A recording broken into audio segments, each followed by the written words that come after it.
మొటిమల గుంతలతో ఇబ్బంది పడుతూ హైలురానిక్ యాసిడ్ ఫ్యాట్ ఫిల్లర్ ఇంజెక్షన్స్ లేక మనకి డర్మటో సర్జరీ ప్రొసీజర్స్ పంచ్ ఎక్సిషన్స్ కానివ్వండి, పంచ్ ట్రాన్స్ప్లాంట్స్ కానివ్వండి, పంచ్ రిపేర్స్ కానివ్వండి, ఇలాంటివి పంచ్ ఫ్లోటేషన్ ఎక్సర్సైజెస్ కానివ్వండి, ఇలాంటి ఇతరత్ర ట్రీట్మెంట్స్ కూడా మనకి ఏ విధంగా బెనిఫిట్ అవుతుంది అనే దాని గురించి నేను ఆలోచిస్తున్నానంటే ఈ అవేర్నెస్ వీడియో మీ సందేహాలన్నిటికీ జవాబు అవుతుందని ఆశిస్తున్నాను.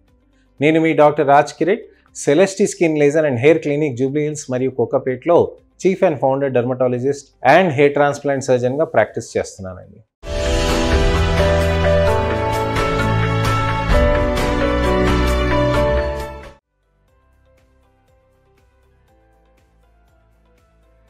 మొటిమల గుంతలు ఉన్నప్పుడు ఫ్యాట్ ట్రాన్స్ఫర్ చేయొచ్చా, లేక హైలురానిక్ యాసిడ్ ఫ్యాట్ ఇంజెక్షన్స్ ఇవ్వచ్చా, లేకపోతే కేవలం హైలురానిక్ యాసిడ్ ఇంజెక్షన్స్ ఇచ్చి మన స్కిన్లో మార్పులు ఇమీడియట్గా తీసుకురావచ్చా, లేక మనం ఇంకేమైనా ప్రొసీజర్స్ చేసుకుంటే మంచి రిజల్ట్స్ వస్తుందా అనే దాని గురించి అని చాలామంది ఆలోచిస్తూ ఉంటారండి. ముఖ్యంగా మనం గమనించాల్సింది ఏంటంటే ఈ అడ్వాన్స్డ్ ఎంఎన్ఆర్ఎఫ్, సబ్స్టిషన్ ఆర్ఎఫ్ అనే టెక్నాలజీస్ గురించి అని నేను మీకు చెప్పానండి. ఇవన్నీ చెప్పిన దాని గురించి మనం ఇలా చేస్తున్న దానికి ప్రొసీజర్స్కి బెటర్ రిజల్ట్స్ అనేటివి మనం వస్తూ ఉంటుందండి. అయితే మనకి ఈ ట్రీట్మెంట్స్ అనేటివి తీసుకున్నప్పుడు మనం చూసుకోవాల్సింది ఏంటంటే ముఖ్యంగా హైలురానిక్ యాసిడ్ ఫిల్లర్స్ అనేటివి మనకి టెంపరీగా తొందరగా తీసుకురాగలుగుతుందా అని. ఈ హైలురానిక్ యాసిడ్ ఫిల్లర్స్ తోటి మన చర్మంలో చేస్తున్నప్పుడు మనకి బెటర్ రిజల్ట్స్ అనేటివి సాధ్యమవుతూ ఉంటుందండి. ఈ హైలురానిక్ యాసిడ్ ఫిల్లర్స్ మనకి ఇంజెక్షన్స్ రూపంలో మనకి ఇక్కడ చర్మంలో ఇస్తామండి. అక్కడ మనకి ఇవ్వటంతో అక్కడ సెటిల్ అయ్యి హైలురానిక్ యాసిడ్ క్రాస్ లింక్డ్ ఉంటాయండి. ఈ హైలురానిక్ యాసిడ్ క్రాస్ లింక్డ్ ఉంటే కొద్దిగా గట్టిగా ఉంటాయి, కొన్ని నాళ్ళ వరకు ఉంటాయి అన్నమాట. ఇది మన చర్మంలో ఇచ్చినప్పుడు ఏమవుతుందంటే చర్మంలో మనకి చుక్క చుక్క ఇవ్వటంతో మనకి చర్మంలో మంచిగా లావుగా దట్టంగా ఫామ్ అయ్యి అక్కడ హైడ్రేషన్ తీసుకుంటుందండి. వాటర్ని తీసుకొని మంచిగా హైడ్రేట్ అయిపోయి సెటిల్ అయిపోయి మీకు ఆ మొటిమల గుంతల స్పేస్లో సపోజ్లీ గుంతలు ఇలా ఉన్నాయి అనుకోండి, కింద మనం హైలురానిక్ యాసిడ్ ఫిల్లర్ ఇచ్చామనుకోండి, దాంతో ఏమవుతుందంటే కొద్దిగా స్వెల్అప్ అయి మనకి బెటర్ అవుతుంది అనమాట. సో మనకి కొన్ని ప్రొసీజర్స్ చేయించుకొని ఫిల్లర్స్ చేయించుకుంటే మంచి రిజల్ట్స్ అనేటివి సాధ్యం అవుతుందండి. సడన్గా వచ్చి ఫిల్లర్స్ చేయించుకుంటా నాకు బెటర్ రిజల్ట్ కావాలంటే అలా కుదరదండి. కొన్ని ప్రొసీజర్స్ అయినా చేసుకొని దాంతోపాటు ఫిల్లర్స్ అవి చేస్తే మంచి రిజల్ట్స్ అనేటివి మనకి సాధ్యం అవుతూ ఉంటుంది అనమాట. ఇలా మనకి కాంబినేషన్లో చేస్తే ఇంకా మంచి రిజల్ట్స్ ఉంటాయండి.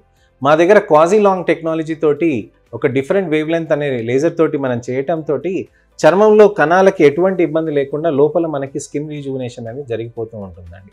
సో ఇలా జరగటంతో మనకి చర్మంలోకి చాలా మంచి రిజల్ట్స్ అనేటివి సాధ్యమవుతూ ఉంటుంది. సో ఈ విధంగా మనం టెక్నాలజీ యూస్ చేసుకుంటూ ఈ విధంగా మనం హైలురానిక్ యాసిడ్ ఫిల్లర్స్ చేసుకుంటూ తొందరగా రిజల్ట్ తీసుకురావటానికని ప్రయత్నం చేయొచ్చు. హైలురానిక్ ఫిల్లర్స్ అనేటివి ఒక 6 నెలలు సంవత్సరం వరకు పనిచేస్తాయండి. తర్వాత మళ్ళీ కరిగిపోతుందండి. ఎందుకని కరుగుతుంది అంటే అది న్యాచురలీ అక్కరింగ్ అనమాట. అంటే మన చర్మంలో ఉన్న హైలురానిక్ యాసిడ్ని ఎక్స్ట్రాక్ట్ చేసి దానికి అక్కడ పెడతారనమాట. సో అది మన సొంత చర్మంలోది కాదండి, ఆర్టిఫిషియల్గా సింథసైజ్ చేస్తారు. సో కానీ ఆర్టిఫిషియల్గా సింథసైజ్ చేసిన చర్మంలో ఆ కొల్లాజన్ అనేది అక్కడ ఫామ్ అవుతూ ఉంటుంది కాబట్టి మీకు అక్కడ గట్టిగా నిలబడుతూ ఉంటుంది అనమాట. సో ఈ కొల్లాజన్ ఫామ్ అయిన దానికి మనకి ఈ హైలురానిక్ యాసిడ్ అడిషన్గా ఉంటే అప్పుడు మంచి రిజల్ట్ అనేది కనిపిస్తుంది. కొల్లాజన్ నియోకొల్లాజినోసిస్ అవటమే కాకుండా దీంతో కాంబినేషన్ చేయటంతో ఒక పద్ధతి ఉంటుందండి. రెండో పద్ధతి వచ్చేసి ఫ్యాట్ ట్రాన్స్ఫర్ అండి. మన పొట్ట చుట్టూరున్న కొవ్వుని తీసుకొని, బొడ్డు చుట్టూరున్న కొవ్వుని తీసుకొని, లేతే తుండిపైన మన హిప్స్ దగ్గర బటక్స్ దగ్గర ఉన్న కొవ్వుని తీసుకొని అయినా మనం ఇక్కడ ఫ్యాట్ ఫిల్లింగ్ లాగా చేయొచ్చండి. ఒకవేళ విపరీతంగా మనకి రిజార్ప్షన్ అయిపోయి విపరీతమైన గుంతలు ఉన్నాయనంటే ఒకసారి ఫ్యాట్ ట్రాన్స్ఫర్ చేసుకొని మనం కొన్ని ప్రొసీజర్స్ కాంబినేషన్ చేసుకుంటే మంచి రిజల్ట్స్ దాంతో కూడా సాధ్యం అవుతూ ఉంటుంది అన్నమాట. సో మొటిమల గుంతలకి మనకి ఏ విధమైన ట్రీట్మెంట్స్ తీసుకోవాలి, ఏ విధంగా చేయాలి అనే దాని గురించి అని నేను మీకు వివరించానండి. ఈ ఫ్యాట్ ట్రాన్స్ఫర్ చేసినప్పుడు ఒక 15 రోజుల దాకా మీకు కొద్దిగా స్వెల్లింగ్ అన్నట్టుగా ఉంటుందండి.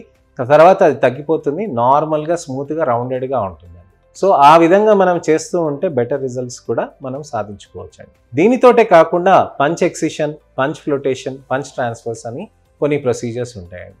పంచ్ ఎక్సిషన్ అని అంటే మరీ లోపలికి గుంతలాగా ఉన్నప్పుడు ఆ పంచ్ తోటి అక్కడ తీసేసి దానికి ఒక కుట్టు వేసేస్తారండి. ఈ పంచ్ ఎక్సిషన్ అనేది మరీ విపరీతమైన గుంటలకు ఉన్నప్పుడు వాటికి అది చేస్తారండి. అలానే పంచ్ ఫ్లోటేషన్ అని అంటారు. పంచ్ ఫ్లోటేషన్ అని అంటే ఒక పంచ్ అనేది మన చర్మంలోకి తీసుకెళ్ళి దాన్ని పైకి తీసుకున్నాక నెమ్మదిగా గ్లూ వేసి దానికి అది పెట్టేయటంతో మీకు కొద్దిగా బెటర్గా అవుతుంది అనమాట. పంచ్ ట్రాన్స్ఫర్ అని అంటారనమాట. మీకు చెవి వెనకాల దగ్గర ఉన్న ఏరియా నుంచి పంచ్ కొద్దిగా తీసుకొని ఇక్కడ వేస్తారండి, అక్కడ గ్లూ పెట్టేస్తారనమాట. అది అతుక్కొని కొద్దిగా నీట్గా అవుతుందన్నమాట.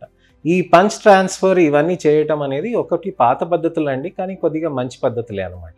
ఈ పాత పద్ధతులు చేసినాక కూడా మనం లేజర్స్ కాంబినేషన్లో చేస్తే ఇంకా మంచి రిజల్ట్స్ అనేటివి వస్తుందన్నమాట. లేజర్స్ చేయటం మొదలెట్టినాక ఈ పాత పద్ధతులు punch excisions, punch flotations, punch transfers అనేటివి నేను చేయించడం తగ్గించానండి. నేను ఎక్కువగా లేజర్స్ ఎందుకు చేస్తానంటే ఇవన్నీ ఇంటర్వెన్షన్స్ లేకుండా, మీకు ఎటువంటి కుట్లు లేకుండా మనం అది చేయొచ్చు అనమాట. అదే పంచ్ ఎక్సిషన్ వీటికనంటే అవి కూడా మంచి మెథడ్స్ ఉంటాయండి, కాకపోతే అవసరానికి తగ్గట్టుగా మాత్రమే నేను అది డిసైడ్ చేస్తానన్నమాట. ఇవన్నీ అవసరమా లేదా, మనకు అసలు ఏ విధంగా బెనిఫిట్ అవుతుంది అనే దాని గురించి నేను డిస్కస్ చేయడానికని మీరు నా దగ్గరకు వస్తే నేను దానికి తగ్గట్టుగా నేను మీకు అడ్వైస్ నేను చెప్పగలనండి. సో ఇదండి విషయం. మొటిమల గుంతలకి ఏ విధమైన ట్రీట్మెంట్స్ ఉంటాయి, ఏ విధంగా చేసుకోవచ్చు అనే దాని గురించి నేను చాలా డీటెయిల్డ్గా మొత్తం సిరీస్ ఆఫ్ వీడియోస్లో ఎక్స్ప్లెయిన్ చేశాను. మొత్తానికి మొటిమల గుంతలు, మొటిమలు, హార్మోన్స్ వీటన్నిటి గురించి నేను మొత్తంగా డీటెయిల్గా ఎక్స్ప్లెయిన్ చేశానండి. దయచేసి ఈ వీడియోస్ అన్నీ మీరు చూసి ఇన్ఫర్మేషన్ని పొంది ట్రీట్మెంట్కి ఏ విధమైన ఆప్షన్స్ ఉన్నాయని తెలుసుకొని ఖచ్చితంగా ట్రీట్మెంట్స్ అన్నీ తీసుకొని మంచి రిజల్ట్స్ పొందుతారని ఆశిస్తున్నాను. ఈ వీడియోని లైక్ చేసి మీ మిత్రులకి, శ్రేయోభిలాషులకి, చుట్టాలకి, అక్క చెల్లెలకి, అన్న తమ్ముళ్ళకి, అమ్మ నాన్నకి ఎవరికైనా కానీ ఇబ్బందులు ఉన్నా కానీ వాళ్ళకి ఈ వీడియోని షేర్ చేసి అవేర్నెస్ క్రియేట్ చేయండి. నెక్స్ట్ ఇన్ఫర్మేషన్ అండ్ అవేర్నెస్ వీడియోతో రావాలి మీ ముందుకనంటే నా ఛానల్కి సబ్స్క్రైబ్ చేసుకొని నోటిఫికేషన్ బటన్ నొక్కితే తప్పకుండా నేను మీ ముందుకి మళ్ళీ ఒక ఇంట్రెస్టింగ్ టాపిక్ తోటి నేను మీ ముందుకు వస్తాను. నేను మీ doctor Raj Kireet, Celestee skin laser and hair clinic, Jubilee Hills మరియు కోకాపేట్లో chief and founder dermatologist and hair transplant సర్జన్గా ప్రాక్టీస్ చేస్తున్నాను. నమస్తే.